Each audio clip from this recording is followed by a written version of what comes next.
Hello, everyone. I am from Equestria, and I come to you today to read to you in my native tongue this Pony Scales Chapter 5. So here we go. I know you guys really been waiting for this. The sun was high over the sky in Everfree Forest, as Spike and Twilight continued their journey. Through the foliage was usually already messed up. Though the foliage was usually too thick to see above the canopy, the river they were next to allowed them both to able to see the sky above them. To be able to see the sky above them. Are we there yet? Spike groaned as he lazily flopped his legs across the ground. Not yet, Spike, Twilight replied, walking right beside Spike. I still haven't seen any sign of the forest's end. It's probably going to take a few more hours. Oh, come on, Spike complained, eager to get home. I'm starving. I know, Spike. I am too. Just please hang in there. I know we'll be able to go home soon. The pair continued down the riverside, Twilight diligently watching her surroundings as Spike seemed to be barely able to keep up with her, dragging his legs along lazily while holding his stomach. Up ahead, however, Twilight noticed a strangely familiar patch of flowers. Getting closer, she realized exactly what the blue patch of plants were. Uh-oh. Poison joke, Twilight thought to herself. We better move around it. Watching her step, Twilight carefully maneuvered around the separate patches of poison joke ahead of her, making sure that she didn't even so much as cause a single petal to touch any of her scales. Soon, she was out of the patches and took back on track to the river's edge, with Spike coming right up beside her. There. Hope you don't run into that again, Twilight thought to herself. She looked over at Spike briefly as she continued walking, seeing him still slouching as he walked. With a simple shrug, she looked forward again and continued, examining her surroundings for any other abnormalities. What she didn't see, however, was the blatant trail through the poison joke patches that Spike had made as he walked through them. Oh no. Something's gonna happen to Spike. He's too cool a guy to have something happen to him. Yeah. More time later. You get the drill. Twilight's stomach growled hungrily as her and Spike continued on.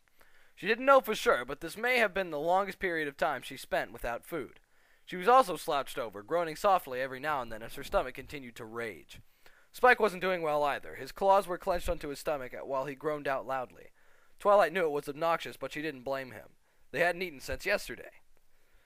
Suddenly, a bright coloration ahead caught Twilight's eye. As she peered over, she noticed they were berries! Twilight exclaimed excitedly, Spike's head perking up to attention in response. Look, Spike! There's some wild berries up ahead! Oh boy, I'm starving! Spike said as he rushed over to the random pile of plump red berries on the forest floor. Upon further inspection, the berries seemed to be just right. They were relatively large, seemed swollen with tasty juices, and, according to what Twilight read in a book once, seemed to be an edible species.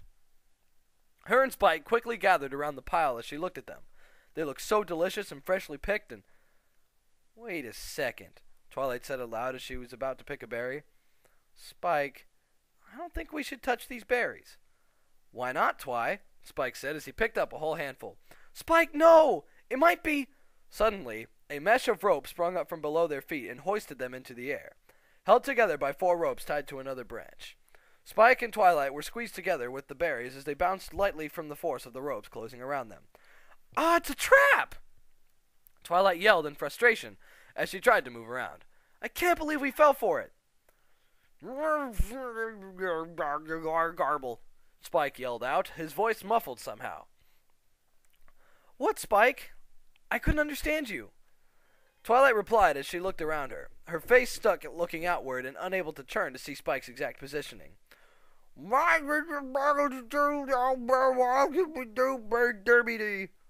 Spike yelled louder, squirming around. You can't breathe? Twilight asked. Where's your head stuck? I don't know. My head is stuck. Your head stuck? Twilight tried to feel her limbs around to get a better idea of Spike's positioning, but was unable to figure it out. Without being able to see, she wasn't sure which part was what. Thinking for a moment, she got an idea, but knew she would probably pay dearly for suggesting this to Spike. However, if she wanted to get them both in a more coordinated position and maybe even get out, she needed to know how Spike was trapped against her. Try using your mouth or something, Spike. I think I should be able to feel exactly where you are if you give the spot a little lick. It did not take long for Spike to wholeheartedly regret deciding to use that idea. Only a few minutes after suggesting it, she felt something wet and slithery creep between her innermost area between her thighs, tickling her in a way she had never been tickled before. Spike! She gasped out loudly as a vibrant blush lit up on her face. Don't lick it again, please. I know where your head is stuck. Just, you can't see anything, can you? No, I can only see berries, Spike replied. Okay. Twilight sighed in relief as she felt her heart beating at her chest. Just close your eyes for a minute. I'm going to try and move us around some. Like a klutzy ballerina dancer, Twilight shifted and moved her body around as best she could, accidentally hitting Spike in the stomach a few times with her foot. While she shifted, multiple berries got caught between them and burst, spilling their juices over the two. By the time Twilight had stopped, both of them were covered in slimy berry juice. Twilight had succeeded, partially at least, and had managed to get them both out of that incredibly uncomfortable position. However, the position they were in resembled something similar to a pose two lovers would be while facing one another. Twilight? Spike asked nervously with a slight blush. I did my best, Spike. Twilight replied as she looked away, a blush appearing on her face as well. It's really hard to move around in the rope trap, you know. I know, but that's not what I was going to say. Spike's blush intensified. Then, what is it, Spike? Twilight asked, curious. All this juicy stuff, and you're moving against me, and now I'm sorry. Sorry for what? Twilight asked nervously, afraid of what Spike might be implying. Please don't be mad. I can't help it. I just know it came over me, and I can't stop it. I'm sorry. Whoa, Spike, slow down. Just, what exactly are you sorry for? Spike blushed more as he took a deep breath. It's 'cause I think I'm about to, poke you. Poke me? Twilight asked, oblivious to what he meant. Why would you be sorry for poking me? I mean, I can understand if you do it over and over to be annoying, but I don't... Twilight stopped in mid-sentence, her eyes suddenly widening to the size of dinner plates as she felt something poking her inner thighs. It pressed lightly against her. Man, that would be so awkward. Oh my god. Because, you know, they're always naked, so, I mean... But it gradually began to push more. The feeling seemed to creep in between her thighs and press against her middle body scale arrangement, at which point Spike let out a very faint moan. No! Twilight screamed as she frantically shook her body around, trying desperately to keep the poker away from her. Keep it away! Please, Spike! For the love of Celestia, control yourself! I can't! Spike cried out, struggling as well. I'm sorry! I don't know how to make it stop! It doesn't happen very often! I know, just don't let it get in me! Twilight pleaded as she tried to cover herself up, the juices making their bodies slip and slide together, making Spike even more excited. Twilight and Spike continued to struggle, the situation becoming more and more compromising. Neither of them could seem to find a solution amidst their struggling. And at one point, Twilight almost got poked in the mouth. Ew. Their struggling, coupled with constant shouting and pleading, continued for several minutes before a familiar voice suddenly spoke up from behind the trees. A dragon couple caught in my snare, the voice said, Twilight and Spike freezing as they heard the new voice. This particular outcome, I was unaware. Zecora? Twilight said hesitantly as she looked around, able to see the zebra walking out from beside a tree from the corner of her eye. Zecora, it's you! The voice of Twilight Sparkle you seem to possess, Zecora said as she approached the two captured dragons. But instead, you have the body of a dragoness. It is me, Twilight pleaded. I tried out one of the spells from your book and turned myself into a dragon. Then I tried to come see you to get an ingredient I was missing, but on my way to your hut, me and Spike got ambushed by a hydra and got lost in the forest. We've been trying to find our way out all day. So Spike is the name of the other dragon, who you are currently trapped with in my bind. Zecora continued, a coy smile appearing on her face. Why, Miss Sparkle, I never took you for one to like the action from behind.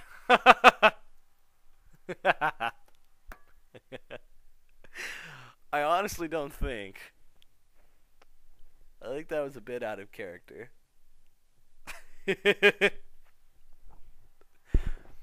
What a... No! Twilight groaned, Zecora having pointed out the compromising position they were currently stuck in. It's not like that! He's just my little assistant. We just got caught in this trap is all. Now can you please let us down? Not a problem, my hilarious friend. I will put your problems to an end. Zecora giggled slightly as she walked to the hidden rope by a tree and pulled it, releasing the two from the trap. And by releasing the two from the trap, it of course means letting them free fall about 6 feet to the ground and with a thud. Ah! Ouch! Twilight said, landing flat on her stomach in a mushy pile of squished berries. Thanks, Zecora. Can you please lead us to your home now? Why, of course, Twilight. For you it shall be done. Again, Zecora's coy smile appeared on her face with another light blush. But please, don't let me interject on you and your lover's fun. She giggled as she saw Twilight's blush from noticing Spike on her back, his hips positioned almost perfectly against her rear. We're not lovers, Twilight exclaimed. He's my assistant. That's all. It's just been really awkward having us both be dragons, so please... It's all right, Twilight. I was just having a bit of fun. Now come, let's go get your ingredient list done. Zecora turned and began to walk off as Twilight got to her feet, Spike falling back gently behind her, his poker still exposed. Spike hurriedly covered it up with his claws as he ran over to a pile of bushes, snatching a few leaves off of it to help. After gathering a bit of a pile, he rushed up beside Twilight, ready to follow her to Zecora's place. Jeez, Twilight sighed as she began walking to follow Zecora, Spike right beside her. This better end up being one good friendship report when we're done. ... Transition to Chapter 6. Thank you again so much for this, Zecora, Twilight said as she walked through the door of Zecora's home, the sun now only a couple hours away from setting. It's not a problem, Twilight. I am happy to help any way I can. And this problem involving ingredients is one I can fully understand. Zecora circled around her large cauldron and grabbed a large pitcher of water from the shelf, carefully pouring the water into the cauldron. You said that you had not eaten since early yesterday. I will make you some soup to enjoy during your stay. Oh, thank you, Zecora, but you really don't have to... As if on cue, Twilight's stomach grumbled loudly in apparent protest. Zecora simply looked over to her and smiled with a soft giggle. Of course, it would be really nice. Oh, and one more thing, before I forget, Zecora said as she reached into a wicker basket, pulling out a near-dry saddlebag. A bag floating in the water, one I felt compelled to protect. I'm sure. Oh, what's that, a saddlebag? Well, I mean, I guess if I saw, like, a random bag floating down the river, I might want to pick it up and see what's inside. But, I digress. My saddlebag! Twilight beamed cheerfully as she raced over. Oh, thank you so much, Zecora. I don't know what I would have done without this. It has all the ingredients, the book, just everything. Thank you so much.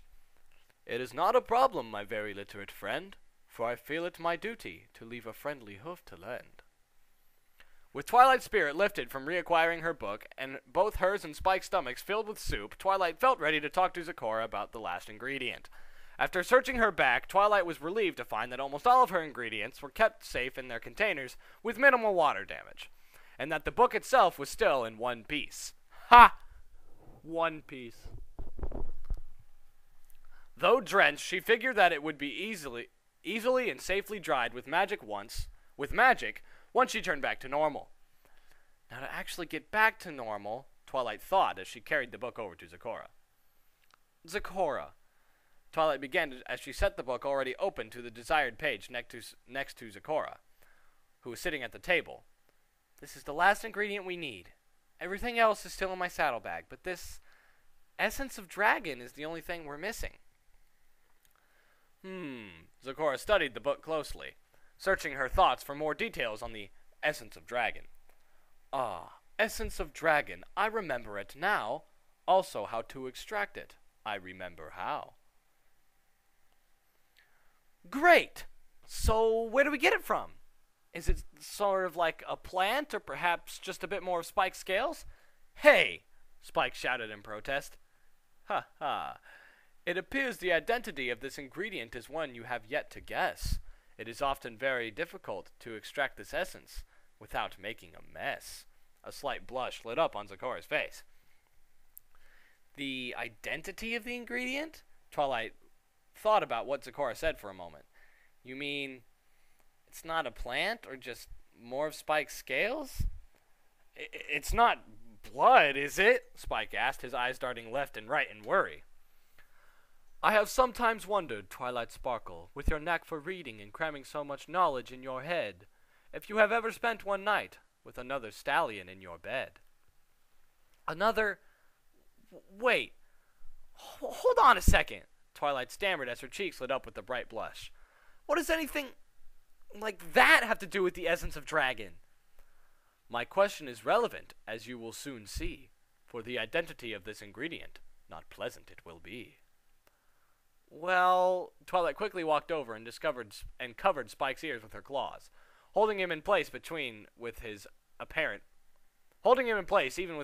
protest.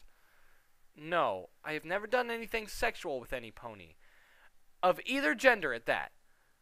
But really, I still don't see what this has to do with the final ingredient. The final ingredient, Miss Sparkle, Zecora began as she leaned her muzzle in close to Twilight's ear, is the ingredient meant to breed. The essence of dragon is indeed the dragon seed. Dragon seed? Twilight stopped, looking up for a moment to think, before an idea popped into her mind. Oh, so it's not a plant, but the seed of a plant, right? I think she's just trying to avoid the truth here. Zecora merely shook her head with a light frown, and then looked down at Spike, who had his arms crossed, not all that happy with not being able to hear. Well, if it's not a seed, then... Twilight also looked down at Spike, but then searched her thoughts for a solution. Final ingredient is the dragon seed, Twilight thought. But the ingredient is also meant to breed. But that means... Like a ton of bricks suddenly slapping her in the face, Twilight raised her hands to her mouth as she shot backwards, pressing her back against the far wall with a deep, loud gasp. She stared at Zecora with wide eyes, who only returned Twilight's extremely surprised look with a coy smile. No, you can't! You can't be serious, Zecora! What is it? Spike asked, his head turning back between Zecora and Twilight in confusion. It cannot be helped, Twilight. What I have said is true. Now you know what it is. You must do. And I have to get it from Spike? He is the only dragon around, and the ingredient must be served fresh, within a minute or less. But do not worry, for I shall give you a tip to get it without too much of a mess. Aw, thanks, Zecora. I really needed your help on that. That's not the point. Spike is like... He's practically family to me. I mean, it's just... Oh my gosh, no. This is also very wrong. I know this is very troubling, and causes much distress in your head, Zecora said as she approached Twilight. So if it is something you really cannot do, I shall do it instead. Twilight grasped her claws against her head as she took a seat on one of the home's sitting logs beside her. Now, not only did she realize the horrible truth behind the identity of this final ingredient, she was now faced with an offer by Zecora. Of all ponies, zebras, to extract it herself. Come to think of it, I haven't seen any Zecora Rule 34. And I do have some lovely artists out there. I'd like to see that. This can't be happening, Twilight thought as she neared a fetal position. This must be some sort of a prank. Some sort of sick joke set up by some pony. Somewhere, just... Oh, Celestia, what do I do? I don't think I can stand getting that from Spike myself, but Zecora... No, I can't. It would probably scar Spike for life. It has to be me. It has to be the one who cares about him most. Oh, Celestia, why does it have to be me? Twilight began, closing her eyes slowly as she lifted her head. I'll do it. I'll extract the essence from Spike. If some pony has to do it, it should be me. A very abnormal task indeed, but it is best to get it out of the way. I will go prepare the other ingredients, for you must swallow it all anyway.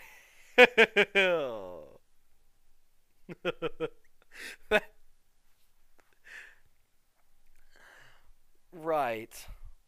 Spike gulped as she opened her eyes slightly and looked at Spike, his face still showing his obvious confusion. Forgive me, Celestia. I have to do it.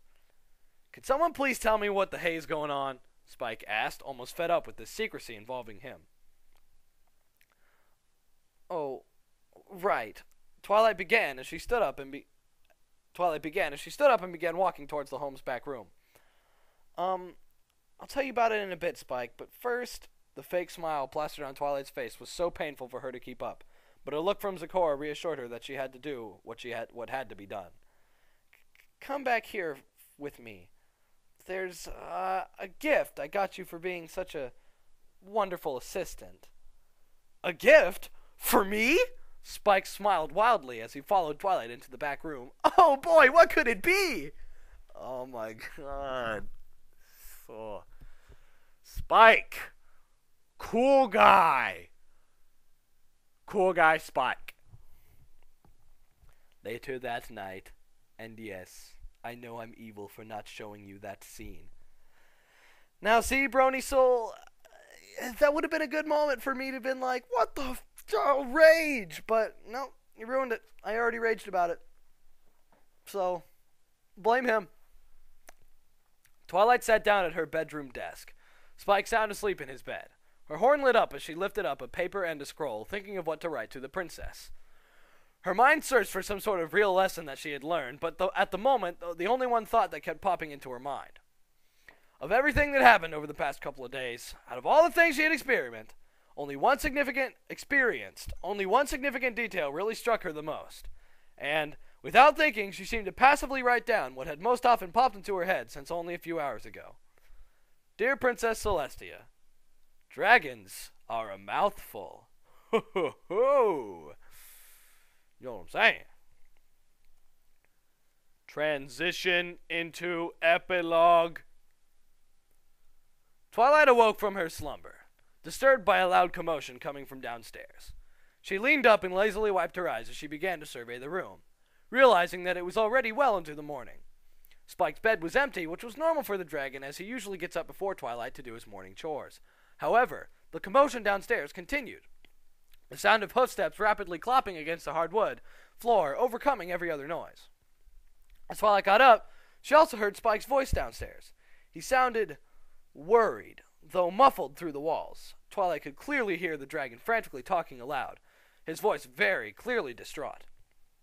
Is there some other pony in the library? Twilight thought to herself.